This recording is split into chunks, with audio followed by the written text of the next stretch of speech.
Welcome back, everybody. My name is Abby. This video is a quick tutorial on some neck strengthening exercises you can do if you have a sore computer neck. So sometimes when we have a sore neck, our tendency can be to stretch it or to move it a lot in an attempt to loosen it up. But oftentimes it's actually more helpful to build some intentional strength in the neck. So for this, we'll start on our backs because I think it's a little bit easier to have a little feedback from the floor. So if you've got a blanket or a yoga mat lying around, you can spread that out and then just come to lay on your back with your knees bent and your feet on the ground. And then I'm just going to take a moment to kind of lengthen my whole spine here. So my hands are going to press gently into my thighs, walk my shoulders back, and then I might even just kind of let my neck lengthen, hands coming to my occiput, the base of my skull, and just stretching it away from the shoulders. Taking a couple breaths. And then from here, I want to find as neutral a position for my neck as possible. So for some of us, just laying on the back, our chin is going to be tipped up. If that is the case for you, see how it feels to gently drop the chin, lengthening the back of the head and the neck. And if that doesn't work, if your chin is still kind of jutting up, if the ground feels like it's really far away from you, then I want you to try folding a blanket and just placing it under the head. So sometimes that gentle lift of the head can be helpful. I would advise a blanket, not a pillow, just because a pillow is going to be really soft. And I want you to still be able to feel the ground beneath, or at least some firmness beneath. So once the spine and neck are lengthened and your head is kind of in line with the rest of the spine, chin is not jutting up nor tucked super close to the chest, then I want you to ground through your feet. Find just like the tiniest bit of strength in your belly. Keep the jaw relaxed, and then press the back of the head down into the ground. So nothing moves. It's an isometric strengthening exercise. In other words, nothing is moving. Bones are not moving, but muscles are engaging. Again, my jaw is relaxed. Back of my head is pressing just gently into the ground. And then if you want, you can even feel with your fingertips, feel into the back of the neck and see if you could feel some activity and some strength in the back of the neck. And then from there, you can let that go. Either just relax the head, maybe nod it or shake it a little side to side, or you can do some slow rolls side to side, so dropping your head or face towards the right, just letting it be heavy, rolling it back to the center, dropping the head over to the left. And that felt pretty good for me. I'm going to do one more, rolling my head over to the right. And rolling my head over to the left. So this is gently stretching the sides of the neck, but I'm not pulling on my head. I'm just letting gravity kind of work its magic. Then I'm coming back to the center again, and we'll try the same exercise again. So lengthen the back of the neck, subtle tuck of the chin, especially if the chin tends to kind of jut up towards the ceiling. Jaw stays relaxed, feet are grounded, belly is ever so slightly firmed or alert. And then back of the head presses down into the ground.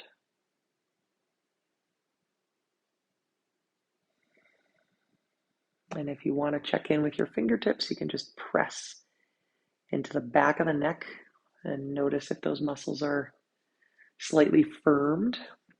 Hopefully they are.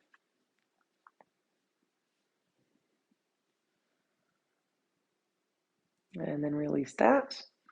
Either just give a little shake of the head side to side, or a slow roll over to one side and then the other.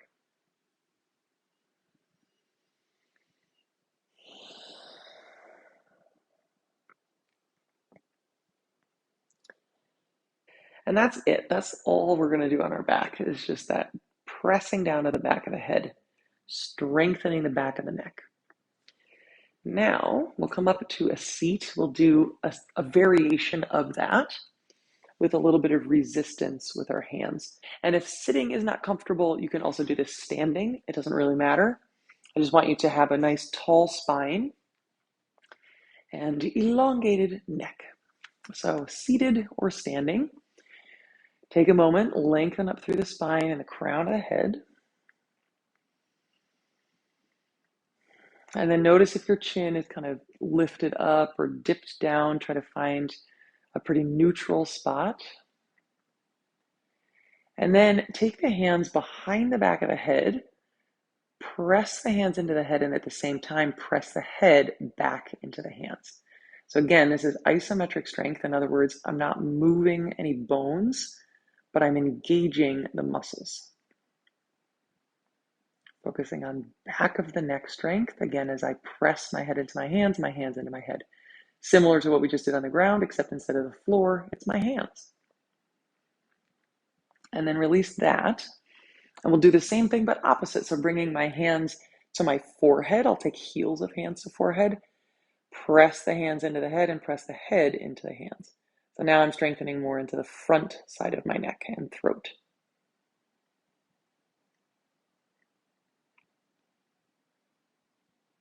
And then release that.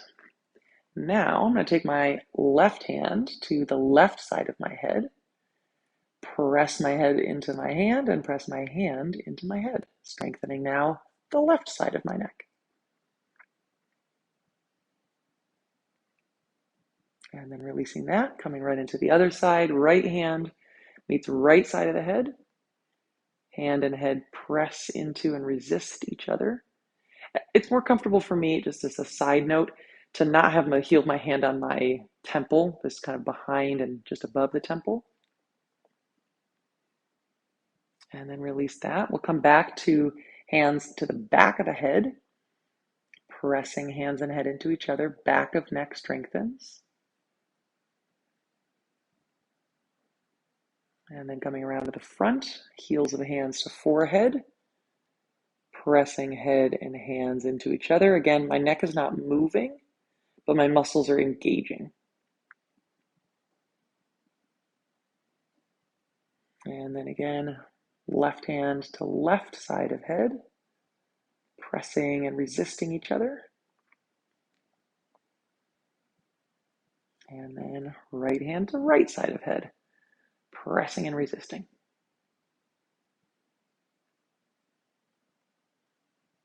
And then if you want to get a little funky, get a little wild, you can also go to a diagonal. So instead of taking my hand right to the front or off straight to the left, I'm going to take my hand to kind of the front left corner of my head. My head is not a square or a cube, but you get it. So slightly off to the left front as I press. Now I feel a little more strength in sort of the left front side of my neck. And then same thing, other side, right hand to front right corner of my cube head, pressing the hand and the head into each other.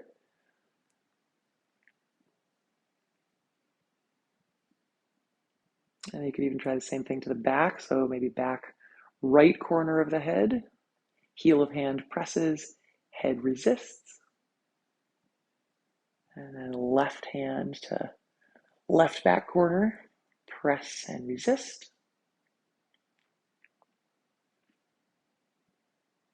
And then I think it's always nice to end with a little more symmetrical. So I might bring my hands to the back of the head again, both hands, press and resist.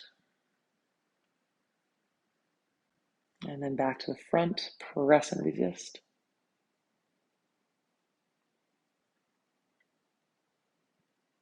And then from here, if it feels good to just turn the head a little side to side. Again, I'm not pulling on the neck or the head, just gently mobilizing. Or you could take the hands behind the back of the neck and just give a little neck massage, neck and upper back massage.